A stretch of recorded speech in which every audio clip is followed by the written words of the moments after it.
Hey guys, Delvina, the laundress of the day, reporting for duty.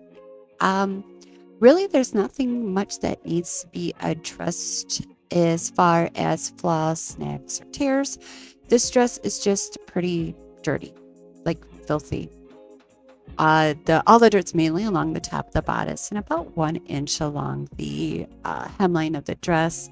I did double check the construction, and it is 100% silk. The care instructions do state dry clean only, but you know what?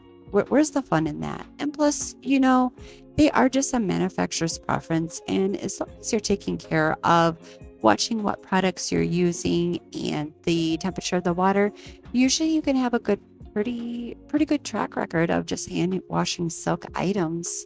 I'm really just kind of starting out with just a pre-stain treatment, hitting most of the really noticeable and dirty spots, just making sure, there is a good coating.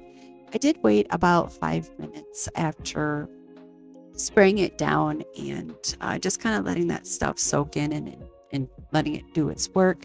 I am also going in with a second round of pre-stain treatment, Dawn dish soap. Advertisements say, tough on grease, right? And you also see the advertisements that there's like, little baby duckies taking a bath. Well, you know what? If it's good enough for the baby duckies, it's good enough for my silk dress. So I went ahead and sprayed that down with Dawn and off to the sink for some deeper cleaning. I did use Charlie's washing powder as that's kind of my standard go-to for all formal and vintage items. I did let this soak first in for about 30 minutes. And I went ahead and just gave it a good washing, just kind of being a little bit gentle, not tossing it around too much. But really, I'm excited to report that she is good as new. And I thank you for watching. Until then, take care.